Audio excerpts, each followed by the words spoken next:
What's going on, guys?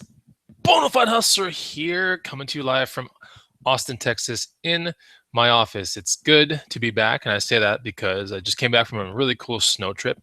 Really haven't posted many pictures out there, but if you are friends with me on Facebook, or follow me at Boddamn, Boddamn on Instagram, you know exactly what I'm talking about. Feels good to be back. I was in Colorado.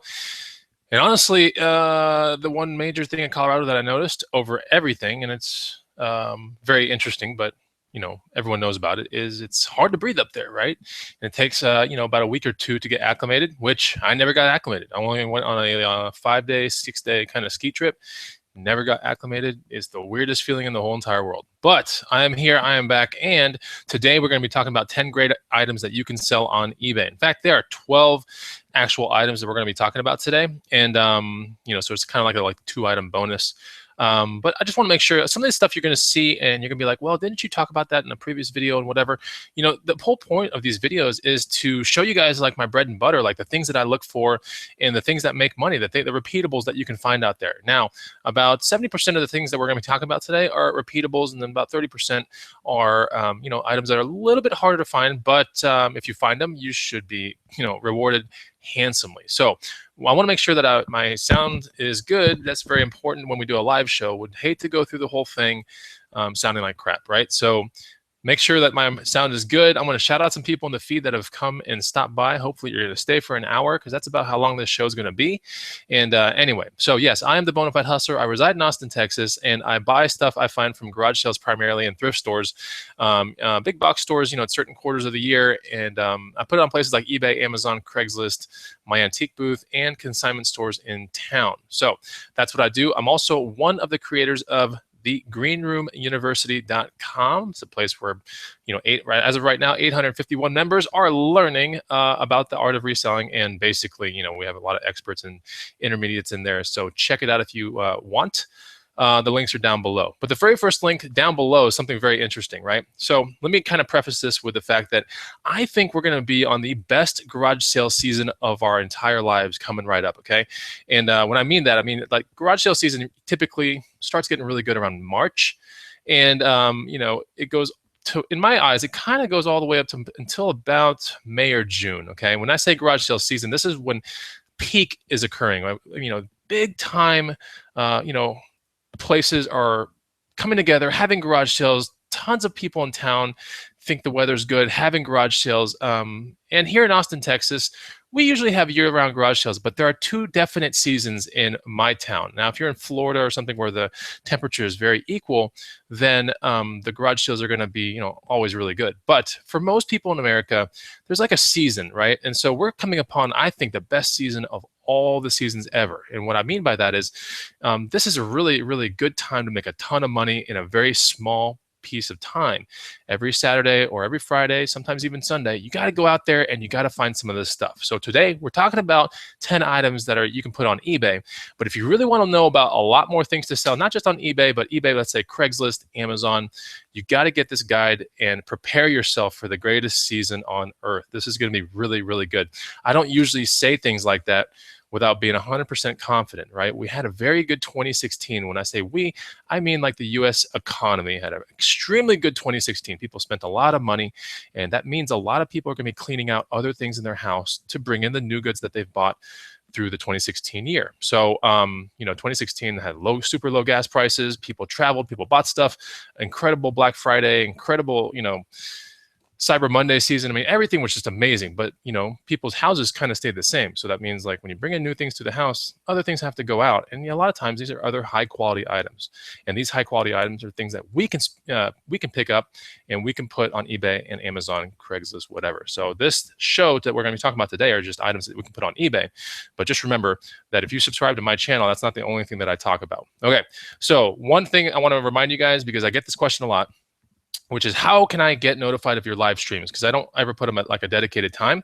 So if you look at Bonafide Hustler on Facebook, not on Facebook, but on YouTube, right next to the subscribe button, there's a little bell. You got to hit that bell. Now that bell will definitely notify you before all my shows go on.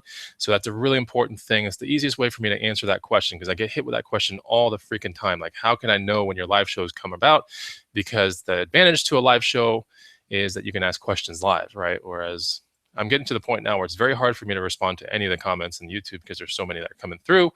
So at this point, the one-on-one at this point is, on the live shows. So, all right, it's good to see you guys. 49 viewers in the house. 14 Emelina, Nike Boxes, Musa, Crazy Christmas 1, Chef Honey, Dylan D, Thriftology, Jay Ramsey, Vintage Made, Illinois Picker, Kevin M, Mises Pieces, Blood IHD, Good Used Goods, Mr. Sadie 123, and Michelle. Okay. Good to see you guys. Let's get this screen share started. This is what the show is about. I wish I had all this stuff in my hands so I could kind of show you everything. But a lot of times when I do these shows, we're looking at pictures that I have shot of items that have already sold on eBay. So let's take a look at the screen share. And the very first item is this. Now, this is the first of a genre of things. So the genre that I want to talk to you guys about, of course, and we've heard this in other videos, but let's go through the brands that you really need to know about, okay? Because this is bread and butter kind of stuff. This is stuff that'll easily sell for you between 45 and about 65 bucks. I think I sold one for $69.99 the other day, actually. So, all right, so that's about the spread that I'm getting, about 43, 45, all the way up to 70 bucks. That's what I'm selling these things at right now. All right, these are basically mountaineering / trekking / hiking pants, okay? And it's very important to be able to discern, like, well, doesn't that kind of look like khakis? Like, what's the difference here, Bonafide Hustler? Tell me a little bit more. All right, so hopefully you can see what's going on. Can you guys see the picture, yes or no? I want to make sure that you guys can see the picture. I'm going to look at the feed too while I'm doing this. Okay, so I'm assuming you guys can see the picture. We're going to go down the line here.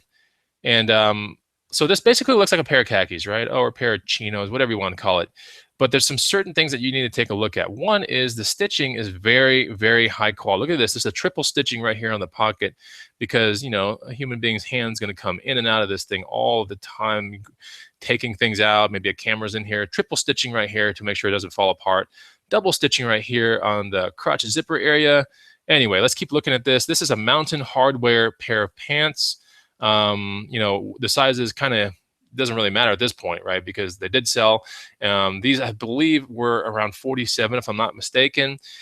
36, 32, not a bad, size to have. Of course, the closer you get to 33, 33, 32, 32, 32, 34, or 34, 32, then you are, you're pretty much in the better realm of sizes. Much like if you hustle shoes, then people are really wanting the size 10s, 11s, 12s, and 13s. So, and then the half size is not so much. But anyways, so let's take a look at these pants. They're they're very, very reinforced. In fact, we have a triple stitch down the side right here. Which is awesome. Let's look at the back pockets, which are going to have gear and random stuff in there, stuffed in there. Triple down the, crack right there. We have triple up top right here, right at the top of the buttocks.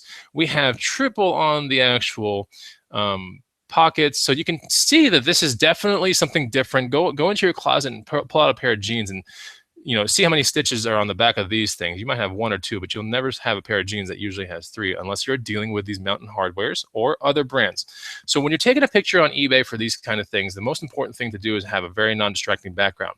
Now, you can do that kind of 2 ways. One is you can have a non-distracting background like this, whereas you look at the background and you realize, hey, there's nothing else to look at but these freaking pants in the picture, right? So that's what non-distracting means.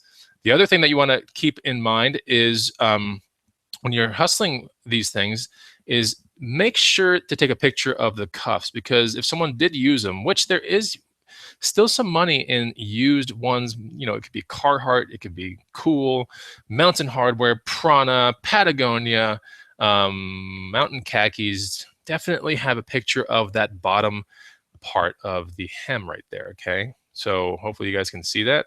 This is nice and straight, not frayed. So these are in really, really good condition. Any buyer that looks at this is going to know that's pretty good condition, because that's where wear really starts happening on these pants, is right there.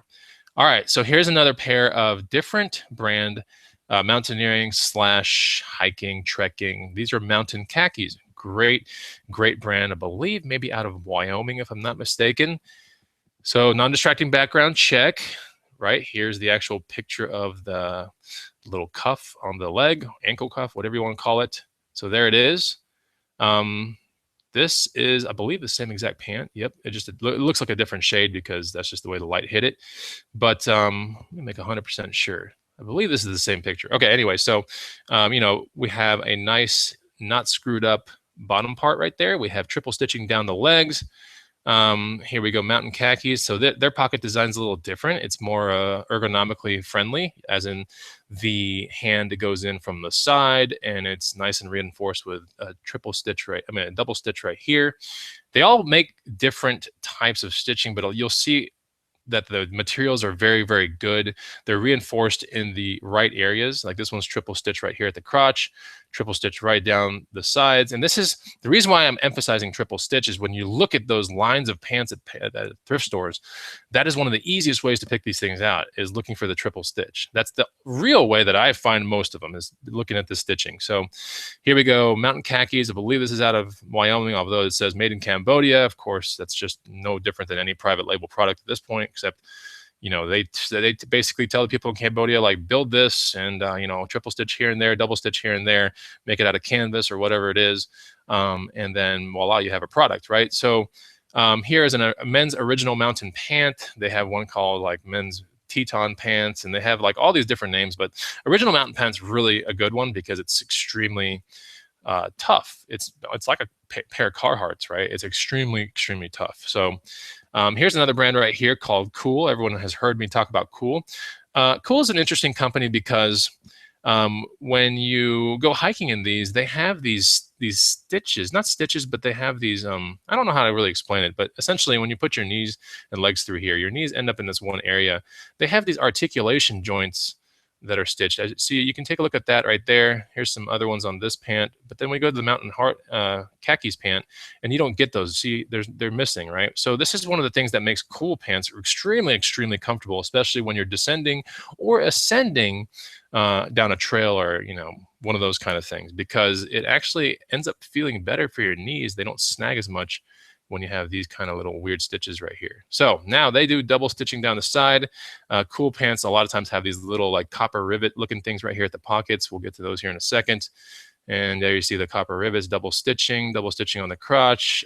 Extremely tough pants. Kuhl pants, when you hustle them, a lot of times they have a, you know, something like this. This is a Krag series. Krag series sell pretty well. In fact, these are about $50 pants. 34, 32, vintage patina dye. Those are all important things you want to put in your keywords, right? Kuhl, Krag series, 34 by 32, men's vintage patina dye pants. Boom, done. And so that's that. Now, if you're lucky to find Kuhl pants that are probably within 5 or 8 years old, they will have the model of the pants inside the actual, like right here in this fold. Okay, so you look inside the pants, and it could say slacker, it could say revolver, it could say, you know, a couple other words. I think they have 4 or 5 different models, but these are slacker model, which is good. I just hustled, I think, a pair of revolvers, if I'm not mistaken, for $70, not too long ago, maybe $65. But either way, they sold for really high money. I was like, damn, that's pretty good. So so here's the back side of the pants. You always want to get a non-distracting backside shot.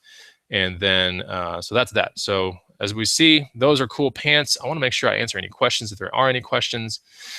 All right. So Jim Bennett, Emperor Fun, says, how many times have I gotten into those pants? I actually own a 4 or 5 pairs of Kuhl pants that are nice. You know, you might be thinking, like, why the hell would you own so many? One was bought for me as a gift, so I ain't going to resell that one. The other 4 I found through Goodwills, and a couple through garage sales. 2 of them have some wear on the bottom cuff, like extensive wear, I would say, to where I'm like, you know what? I kind of like them enough to where I'll keep them, but they were like dirt cheap, like $1 or $2. The other ones were like $8 from a Goodwill. And they all have different types. Like one is super tough. One is a little bit, the fabric's different on a little bit. So how many times have I gotten to these pants? Never, because these aren't mine. But Jim Bennett, I do own some Kuhl pants, and they are freaking amazing. If I was to bring one pair of pants to Colorado, I think I would pick Kuhl. They are probably the toughest and best pants, but the tough ones usually weigh a lot. So if that's answers your question any, you know, hopefully it does. They're a great pair of pants. Not the kind of thing you would want to walk into an office, you know, with, or anything, or go to a job with, because while they look like kind of khakis and stuff, they're not at all. So anyway, any way to show the Kuhl pants logo? Yes, I will show that to you right now. It's right here. This mountain looking thing right there is usually the thing to look for, okay?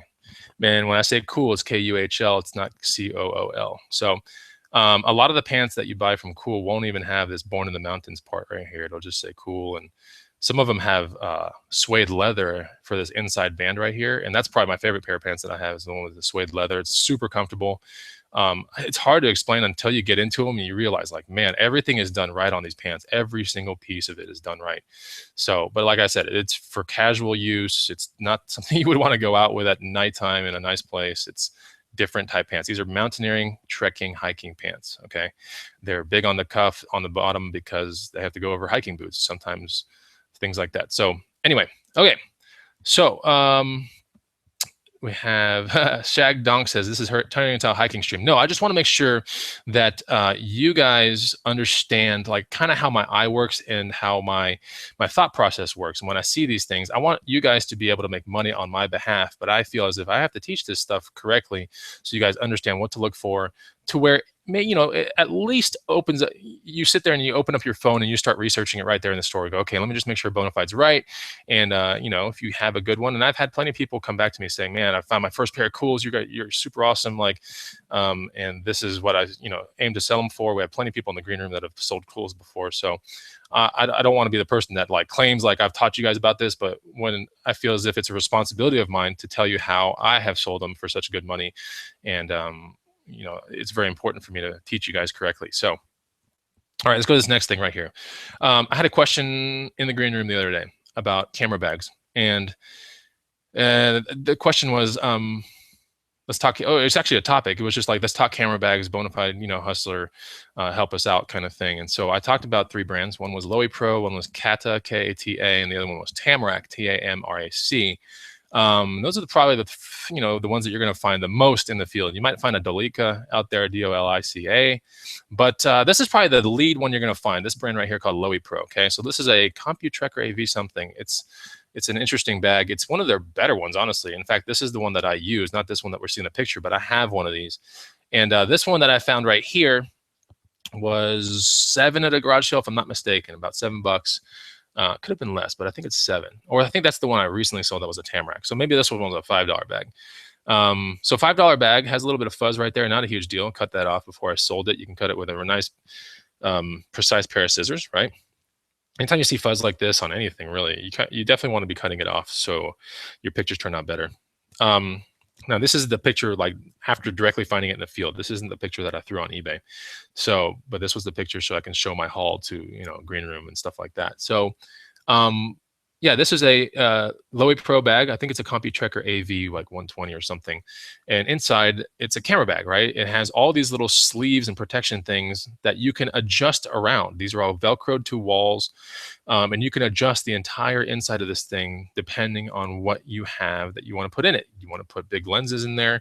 Do you want to put certain light meters? Do you want to put 2 cameras in there as opposed to 1? You can shift all these little things and these dividers around just to accommodate what you want. Then, if you have SD cards and random other things, charge ports and wires and whatever for your batteries, or even extra batteries, you would put them in this part right here, which has a nice protective outer layer after the zipper that when this thing folds over, it doesn't harm your camera or anything else. So this is a very tough kind of sleeve right here. You would always want to take pictures of very important things. Like this right here just had its little pull tab gone, and there was kind of like this ghetto keyring pull tab, which still works. Everything works fine. So yeah, so that's essentially camera bags. Like when you go in the field and you find a backpack, you're like, oh, cool backpack, and then you open it, you're like, what the hell is this thing? Like that's a camera bag, okay? And it's a customizable one and they're gonna all look kind of different, but a lot of them universally will look like this somehow. And some, if you're lucky, like this one, has a laptop sleeve on the side too, which is like super cool. Then you can strap your tripod on the side here. That's what a lot of these things are for. So that way, when you go hiking to a waterfall or whatever, and you're a professional photographer guy, you're not carrying around everything super disorganized. Like it's all organized, protected, and really nice. So, and it even has a waist strap too. So this one can be like super traveled with. It's a really good bag. So like I said, I have this bag at my house, not this one, but I have, one that I purchased from, I think, a Goodwill for like $10. You can sell these on eBay for around, I believe 55 or so, all the way up to about $80. So that's a good one right there. Another good brand is Kata, K-A-T-A. I wish I could show you a picture of all that stuff, but K-A-T-A is good. And then Tamarack. I just sold a Tamarack bag for like, I think $80 the other day. Nothing crazy, but it was a $7 or $8 find at a garage sale. So things to look for. Definitely, keep your eyes open when you're at garage sales. You might be able to find this stuff. We got some other people in here. Miners Treasures. Hey guys, what is up? Good to see ya. Brandon English says, always find Kuhl here in San Antonio. Ben Gilbert says, been watching you for a long time here in England. Keep the vids coming. Awesome. You're welcome. Never saw any of them in Europe. That's Stephen Loray. And okay, so if you guys have any questions, let me know. I'll try as hard as I can to get to them while we're at the live show. Okay, so here we have WeatherTech mats. I believe I sold these for $80. I think these went into an F-150. Found them at a garage sale for $10. If I'm not mistaken, these are F-150. So here it is, an F-150.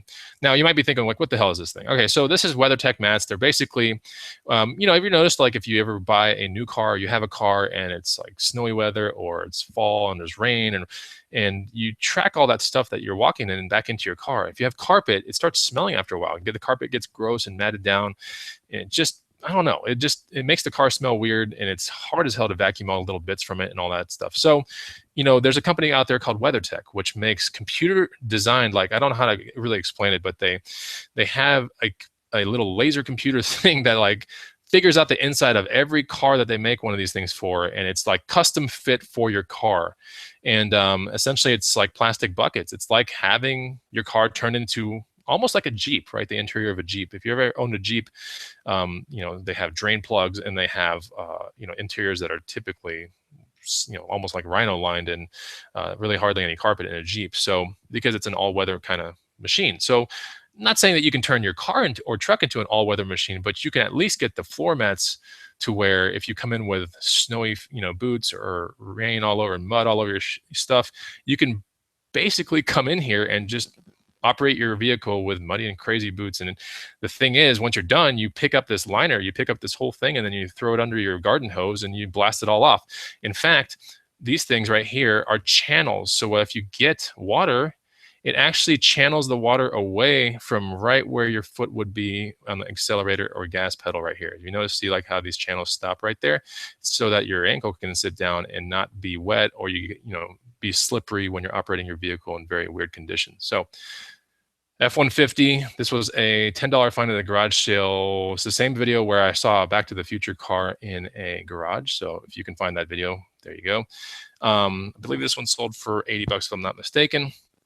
And if you find just the mats, it's gonna be kind of hard to figure out what the model is, right? So I found these brand new and they were sealed, and I'm like, oh my God, this is a no-brainer. So, and it already was in the box. Like all I did was slap a label on it, So when I have ordered WeatherTech for my vehicles, they all come in the same box and they have a sticker from UPS or it's a tough box. So you don't have to rebox this thing. Okay. So that's what a floor liner looks. I have actually WeatherTech in my Prius. We have WeatherTech in our SUV. All our vehicles have always had WeatherTech. It's a really, really good thing to have. Okay. Right here, Screaming Eagle Harley Davidson patch. This was pretty much like nothing. I think it was like either 25 cents or $1. Screaming Eagle patches can go anywhere between 25 and about $40. So it's not always nice to have a ruler right there, so you can so the people that look at this non-distracting background plus this patch understand that this thing's about 9 inches long. And here it is without the actual ruler. So that way, and the reason why I put the ruler there, so I don't have to put on a piece of paper like, oh, this thing's 9 or whatever. So I did put, these are the actual pictures that made it to eBay. So you put it there so that you don't get these dumb questions like, how long is it? How tall is it? They can kind of tell, like, this would probably be about a 3-inch by 9-inch, right? And here's a nice shot of it right there. Here's the back of it showing that it's brand new, like it hasn't been heated or anything or put down to anything. So that's a good sign. I see some questions coming in. I see the feed going crazy. I see one person that disliked my video. Awesome, man. Super awesome. Some people just don't like the good free content, do they? So let me see what these questions are saying real quick. Miner's Treasure says, I have a Screaming Eagle t-shirt with oh, cool. That's good. So someone had a Screaming Eagle t-shirt with a former business partner. That's awesome. J Run says, I picked up a vintage Nico RC today. Thanks for the knowledge. You're welcome. J Run, I want you to hit me up on Bonafide Hustler Facebook. Let me help you figure out what you got there. All right. Alex Munoz says, have I ever bought these items at a garage sales or Goodwill? Yeah, absolutely. In fact, this patch that we're looking at was a garage sale. The WeatherTech mats before were garage sales. Those cool Mountain Hardware, all those pants that we were talking about, that was bought at garage sales and at Goodwills. And then the Lowy Pro camera bag was bought for sure at a garage sale. What's up, Antique Queen? Good to see you. I'm in an area, okay, this is what Alex is saying. I'm in an area where garage sales are not too popular. Have you ever bought stuff online and then flipped on eBay? Yes. In fact, I've bought stuff from eBay and flipped on eBay. But yeah, there's so many ways to do it. I would say this is kind of like, I look back at this response because someone in the green room does this, right? But when the town sucks that you're in, this person, there's one guy in the green room, like literally in the first week that he came in about a year ago, he was like, my town sucks for, retail arbitrage, or it sucks for making money. So I literally invest 2 hours of a day when I want to go thrifting, and I go 2 hours to an amazing town. I stay there all day, and then I come back when the traffic is dead. So it's something to think about, right? I'm not saying, if your town sucks, you're going to have to figure out a way to make your town unsuck, right?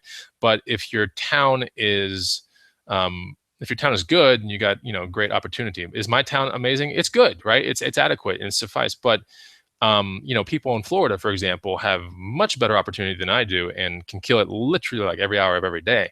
But I think my town is good. I think I've done enough in my town to where there's always some way to make money. So you always got to look in your town and figure out, what are the options here? Like, think outside the box all the time. Think, well, if it doesn't mean eBay, like, what about your local game? What about your consignment local game? What about your antique booth game?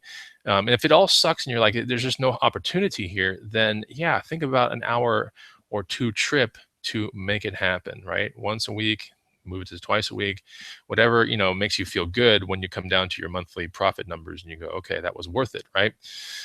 Barley says, Bonafide, am I still attending ASD? Yes, I am. So I'm actually buying my tickets to fly out to Vegas this week, but I will be there. Okay, so let's talk about the next item. Super Grover jersey. Now remember how I said that there's 30% of the items I'm going to talk about today that might be a little bit harder to find. Super Grover is something that I knew about, and I found 2 of them, right? I found 2 of them in my life, and this is one of them. This one came from a Goodwill. I believe it was like $7 or $8.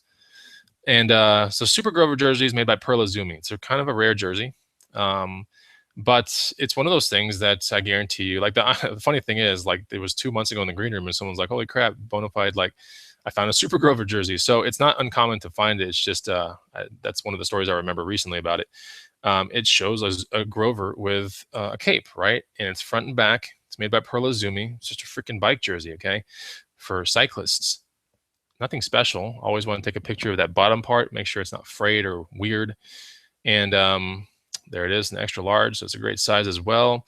You want to get close up to a lot of these things because you might have piling or plying or however you say it, when these little tiny cloth balls kind of arise out of nowhere. Like if it's not taken care of very well, or if it's dried excessively, then it might get piling, or I think it's piling. So tiny little like fabric balls start appearing out of nowhere, and they're all over the place, and it kind of sucks. But this jersey is actually a really nice high quality jersey.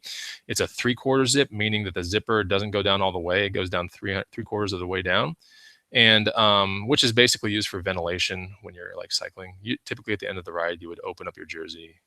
It's just kind of one of those things that a lot of cyclists do.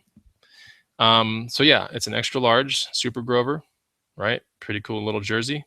And that's one of the things I want to talk to you about today, because just take a look on eBay. Super Grover jerseys, I believe at this point are somewhere between 50 and like $80. So I believe I sold this Super Grover for like 67 or so, something like that. It was a good sale. Okay, so for piling, yeah, fabric shavers work excellent for piling. You're right. That's from Thriftology. It's like sweater fuzz. That's right. Miner's Treasures. Okay, so Alex says, thanks for the advice. Keep crushing it. Thanks, man. Thanks, Alex. I really appreciate it. John Nome says, Tri-Cities, I guess it's Washington, sucks in the thrift store opportunities. Yeah, you always got to make sure that you do the best that you can with thrifting, but never come down to, just because you see my videos or someone else's videos like crushing it in retail arbitrage.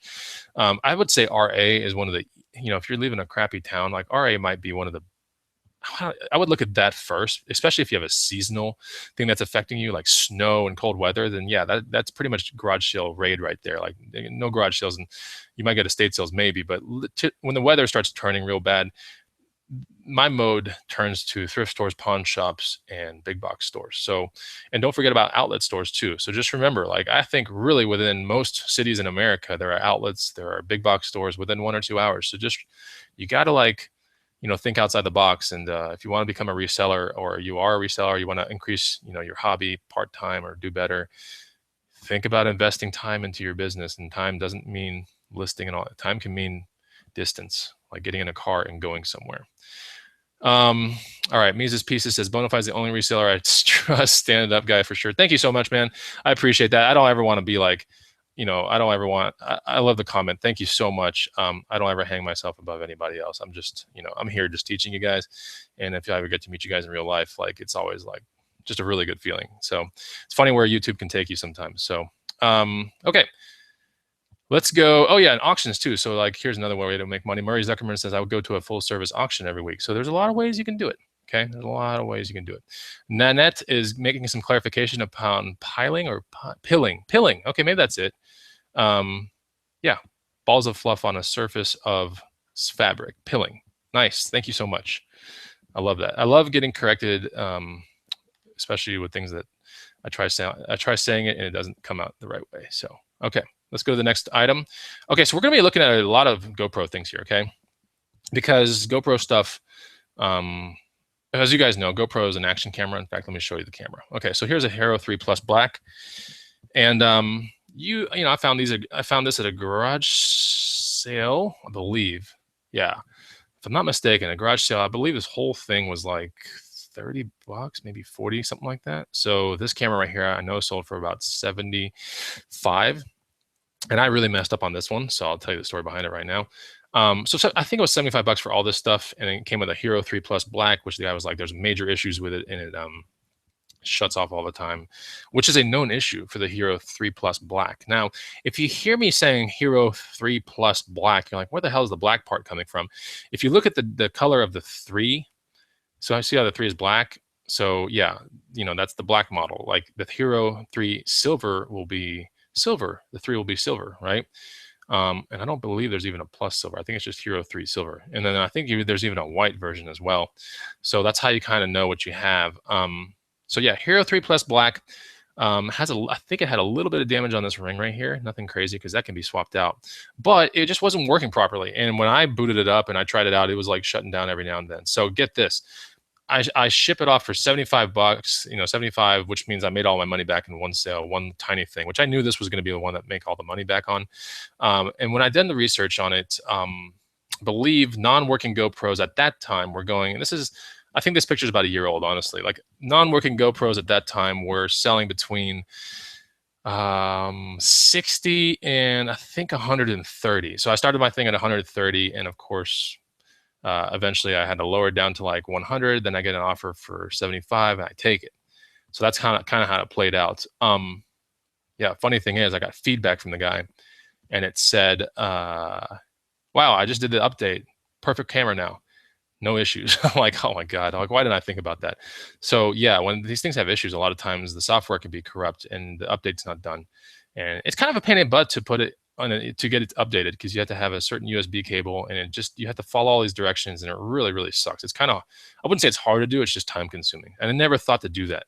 So yeah, I basically shipped off this dude a perfectly good GoPro for $75. So yeah, that's what a GoPro looks like. You always have to make sure that you take good pictures of these things, especially this inside cavity right here, which is like the serial number and stuff. And it's also one of the codes that you have to put in when you do the update. So very important, because these scams are all over the place, and you always want to, when you're dealing with electronics, whether large or small, and they have resale of about, let's say 50 plus, I definitely always take pictures of really close-up pictures of the wear and tear and the serial if I can.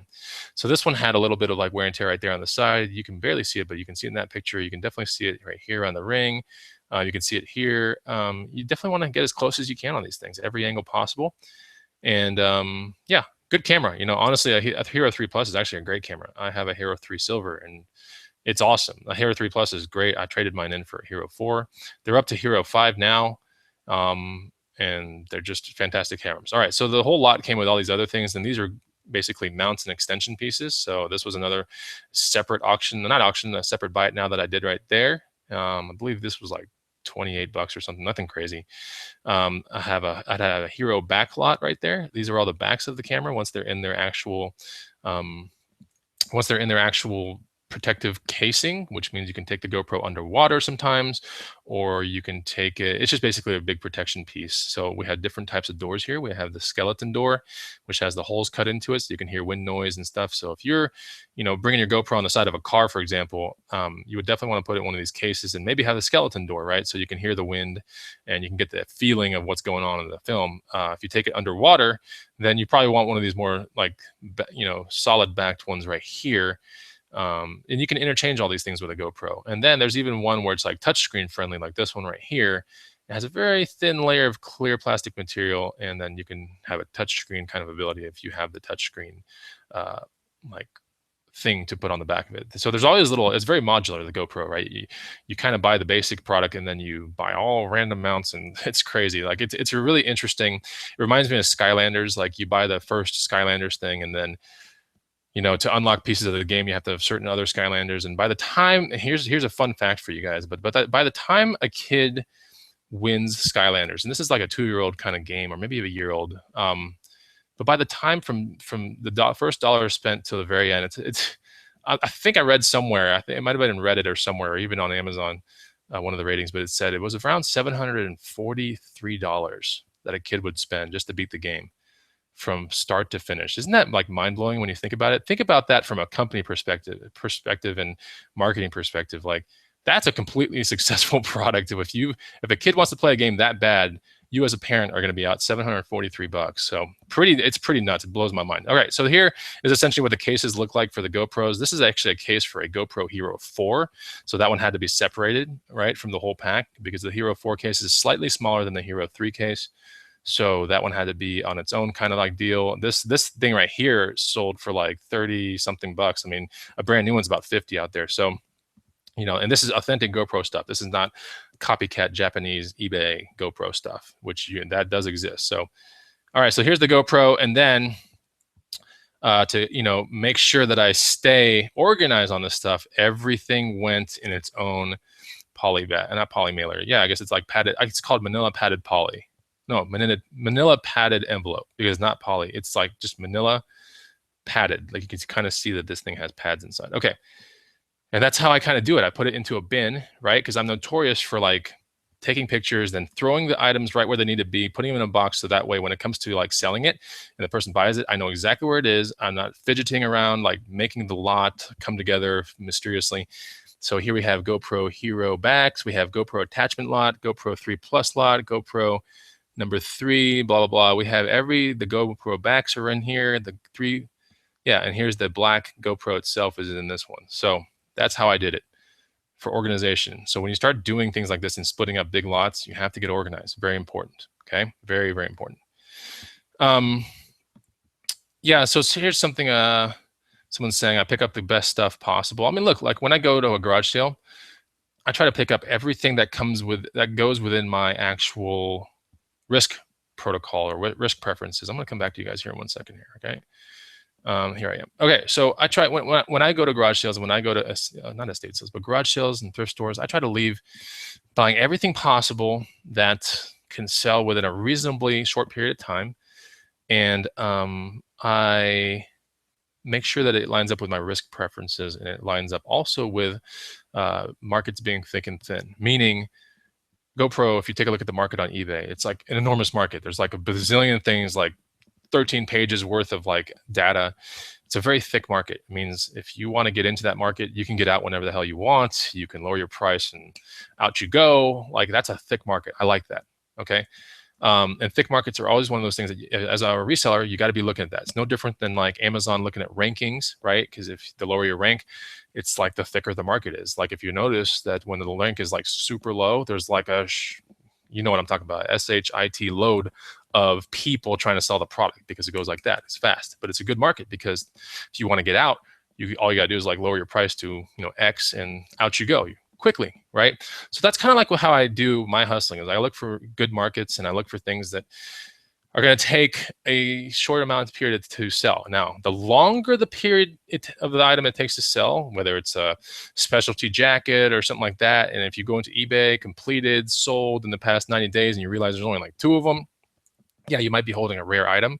You also might be holding, you're also 100% holding an item that only sells 1 or 2 times in the next 90 days. So think about that kind of stuff. So when you buy that item, make sure it's worth your time and worth your money, because yeah, it could be a big turnout, but you could also be holding on to it for past 90 days. So that's the reality of it. And when you look at eBay and when you look at Amazon, and the higher the rankings go, you might not ever sell that product. So be careful. Okay. Okay. Hector has a great question here, which is, what's the average hold time you have on a listing before you're in dump mode? I get in dump mode somewhere between like months 4 and maybe 6, 4 and 8, something like that. So I try to be really, really smart about my money, like now, and meaning that I have a bare minimum that I kind of try to make with a short type item. And my bare minimum these days seems to be like $30 or so. So if I'm touching something, I'm like, you know what, I'm gonna buy this, and I'm thinking in my head, after fees and all that stuff, $30 is where I need to be with like worst case scenario. So that's what's going on in my head right now, and that makes it worth my time and stuff like that. So, and I also do the antique booth as well. So the antique booth is one of those it's one of those places where it's definitely more mid to long tail, but there are many short tail items. If you guys want to know a show about that, I can make one for you guys, and I can tell you in my booth like the top 10 like shortest selling items. Like, oh, dude, I know those really well. So, but the thing is, they're hard to find. But usually when you find them, a lot of people know the prices of them already. But you just got to go out there, right? Opportunity is out there for the people that wake up early, that hit the most garage sales in a day, or they find themselves at a shed sale, like things like that. Opportunity is everywhere. You just got to find it.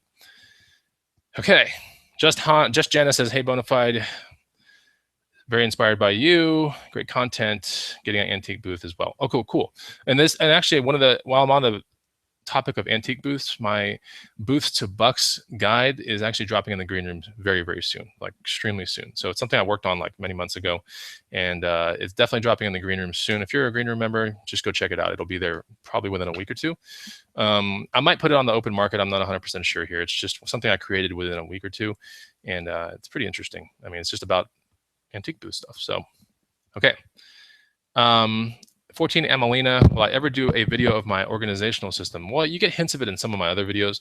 They're very quick hints, but I could do that. Yeah, sure. All right, let's go into the screen share real quick. We have 91 viewers in the house. Thank you so much for joining. I really do appreciate it. And I got to get out of here. I have to get out of here in about 16 minutes. So let's go to the learning. Make sure you guys can see everything. Okay, so that's the GoPro lot right there.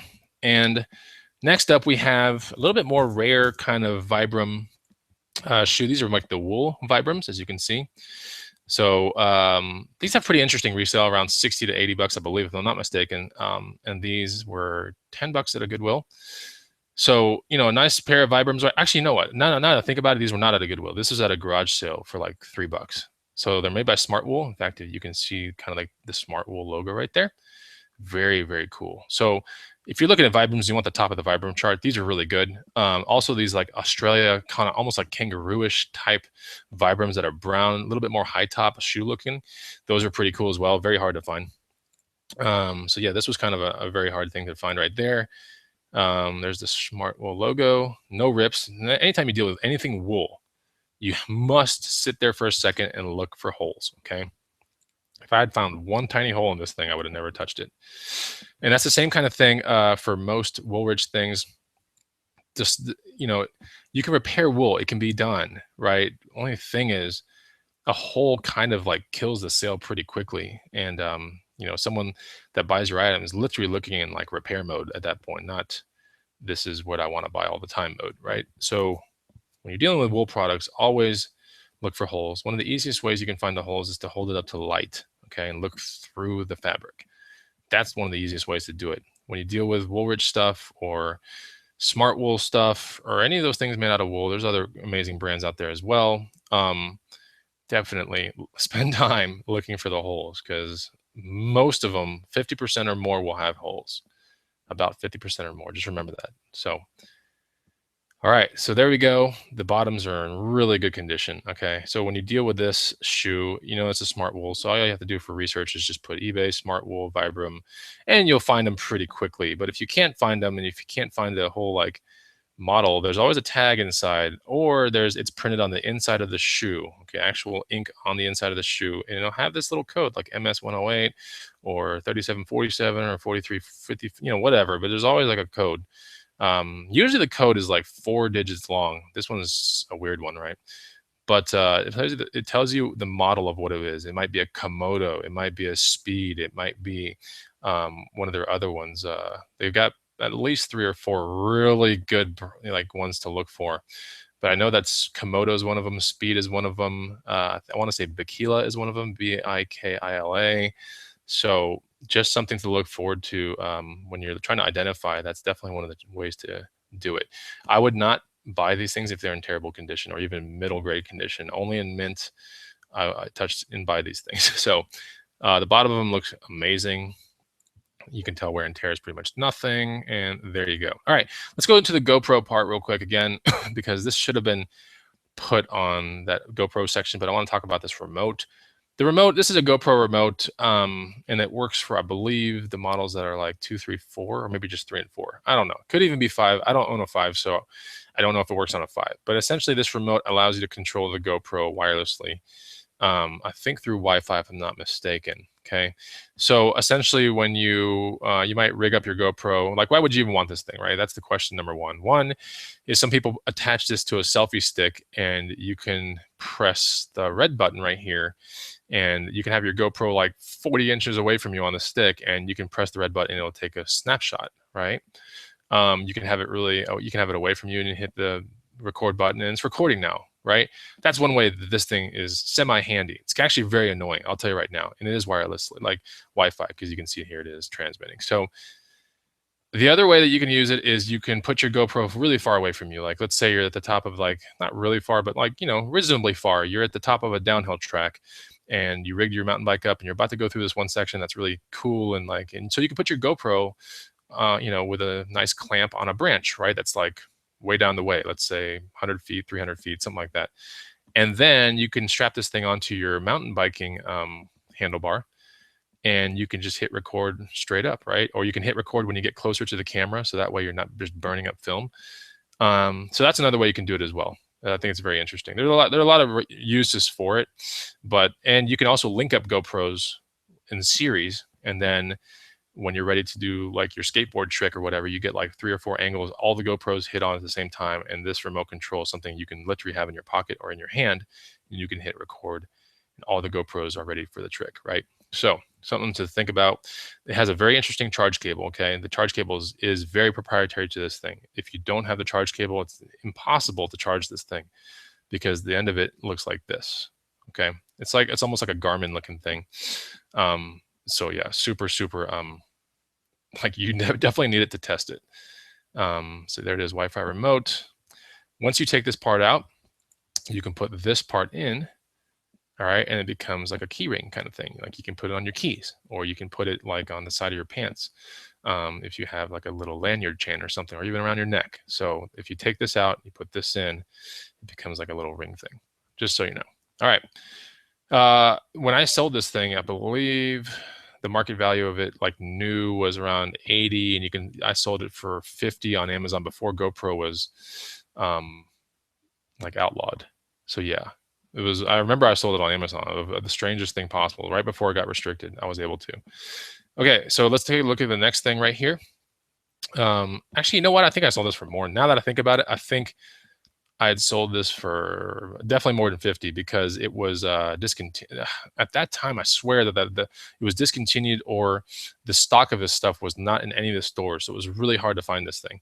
But anyway, I know I sold it for more than 50. Now that I think about it, definitely. So, all right. So here we have Olympus shoes. Not Olympus, but these are Ultra Olympus shoes. Ultra is a brand that's made not for CrossFitters or anything, but like for minimalist type running. Okay. And they have very wide toe boxes in them. They already look wide, right? You're looking at the shoe, you're like, damn, that's a wide shoe. And they're minimalist in the sense that their soles are really, really like thin. So you can see in that, like you're really getting that barefoot kind of feel without destroying your actual feet. All right, so these I purchased, I believe, from like an REI garage sale or something like that. No more than 20 bucks. Ultras like this at that time, it's like a year ago or whatever, 50 to 70 bucks pretty quickly. So, and they're in nice condition. So super nice condition, US 10. That's a good size to have right there. Let's look at another pair of shoes right here.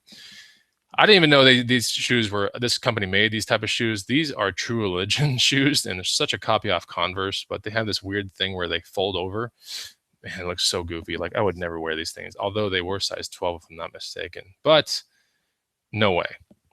There was a thought in my head that I could pull it off, but I just looks so stupid. So and I'm sorry if you have these pair of shoes at your house and they're your favorite thing, because I could not. I could pull a lot of things off. I can't allow myself to wear this thing. So yeah, True Religion, incredible condition, US 12. They were my size. I bought them for 7 because I bought them with other shoes that were $5 a piece. But the guy looked at this and he was like, "Yeah, that's a little bit more expensive." He was like $7. So yeah, condition is really good. You can look at the bottom and it looks like it really hasn't been worn that much. These I believe sold for 70 if I'm not mistaken. So yeah, and they came with a box and everything and a little tag that's like True Religion. So I definitely popped on it. If it was a little bit more worn and kind of dirty on the outside and stuff like that, I probably wouldn't have touched it. But the fact that it had the box and everything, like I knew it was legit and I knew it was ready to go. So that was a plus. um, yeah. So, okay, here we go. We got questions coming in. Where did I find these? These are garage sales. This was a garage sale Friday morning in Cedar Park. I remember that. So it was the first garage sale I went to. It was such a dismal day, but like the first garage sale I went to, I killed it. So here's a $5 vest. Let's talk about this right here. This was found at a garage sale off Cesar Chavez in Austin, Texas. This was part of many things that I bought that day. And so I know this was $5 because the guy was like, well, when I was making my pile, he was like, that's $5, blah, blah, blah. I remember this one distinctly being $5. Now you might look at this and you're like, this looks like crap. Like, why the hell would you buy this thing bona fide? I'm thinking two things in my head. Okay. One of the things I'm thinking in my head is like, this is perfect for the booth. After you said $5, the second thing that's going in my head is like, I could certainly move that on eBay for more money. So if I'm not mistaken, this thing sold for 80 on eBay. Right. And I started it like at 130 or something because it is worn. It's cool looking. It's got character. It is a down vest. Okay. It's a down vest made by this company that, gosh, you guys definitely need to know about this. Okay. It's called Schott, SCHOTT.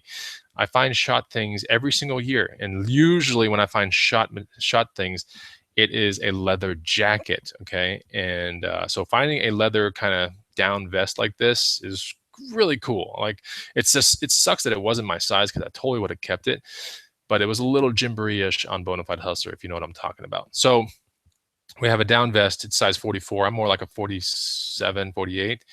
And, it had tiny holes here and there, and it had crazy stains on it.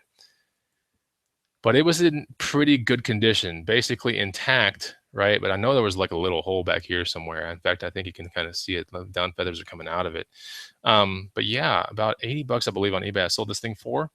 And when you're at garage sales and stuff, don't just be thinking like, I can't move that thing. If it has character and you're like, man, this is like American Picker style or almost like Indiana Jones style or maybe Gold Rush, that freaking show. I mean, this is definitely old timey stuff.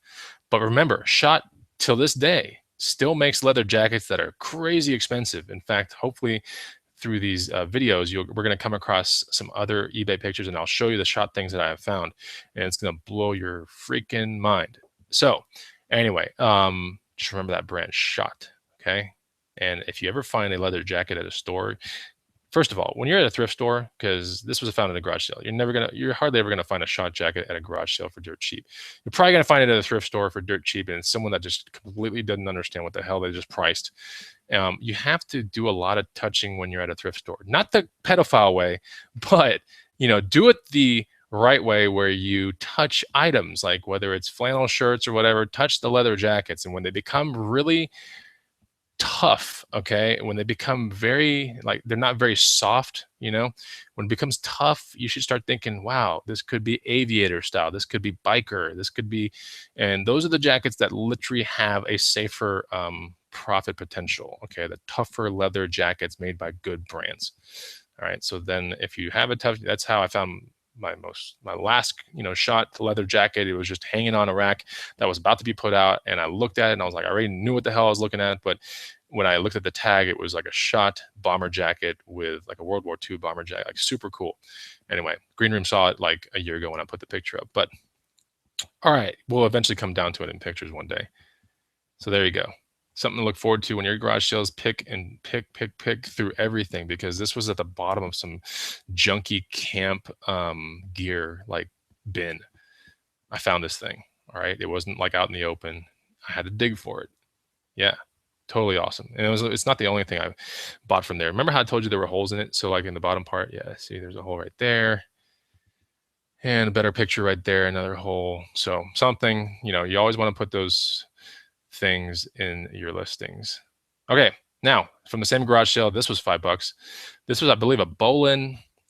I think this is camera related, like leather waist belt or something like that. Now, I put leather, that's very important as a keyword. Steampunk, a very important keyword. Vintage, extremely important keyword. So yeah, antique, vintage, retro, steampunk, leather, all of those are very good keywords to use for this, because I mean, it's a tough thing. There's not many solds because it's kind of hard to find, honestly. Like these aren't exactly like something you find every day. So really nice, clasps and ways to keep it together around your hips. More than likely photography based, right? More than likely. I believe it was made by a company called Bolen, B-O-L-E-N or something like that. There it is. So we have a B-O-L-E-N logo. That's the only way I was able to identify it, really. But yeah, I believe this one was like 59 or so that I sold it for, and this was also just kind of dirt cheap, and that was in the pile. And yeah, it was like, the stitches were coming off on certain places, but when you deal with leather, people are looking at the character of it. They're looking at like, well, what can I do with this? How can I retrofit this to my stuff? Oh, it has a stitch missing here. That's cool. I'll just throw it to a leather shop, or I'll just stitch it myself. Because I mean, that's really minor stuff when you look at the bigger picture, which is how cool this thing looks. So, and we can all admit this is definitely Indiana Jones style kind of stuff. So, all right. So guys, let me tell you something real quick. 88 viewers in the house. I do have a very important question to ask you, and we're at the end of the show. So hang around for 1 second. All right. Let me go in the chat real quick. Cosplay is a good. Okay, so cosplay is a great word as well. 14 Emelina said cosplay. I did not put that word in there. I remember that. So, but I did put steampunk. Okay. So here's the question I have for you guys. Okay. And before the question is like, look, if you're having a fun time, like learning these things through my videos, you have to get this. Okay. 100 amazing items to resell. And it definitely puts you on our Green Room email list, where if you're ever considering going on the Green Room, like there are some discounts peppered around in that email list, but can't tell you exactly which one it is or whatever, but that's one of the reasons to be on the list. The other reason is it notifies you for almost every Wednesday show that we ever do, whether on Raken's channel or my channel. So that's another reason to be on the list, because we get that question all the time. How the hell do I, find out all your live shows and stuff? So the list helps out with a lot of that stuff. But more importantly, the list is a PDF guide that you can put in your phone, download immediately, and you can learn about all these amazing items for the garage sale season that you can put on eBay, Amazon. If you have a booth, you can go there too. So very important items that are, and we didn't put hard to find items in here. We put very, good, repeatable, bread and butter type stuff. Okay, let's get to the question real quick of the day. Well, before we get to the question, one thing, please hit the like button, guys. I'm giving out this information for free. Hook me up with a like. I would greatly appreciate it. 44 upvotes, 3 downvotes, 3 people do not like free information. Hey, you know what?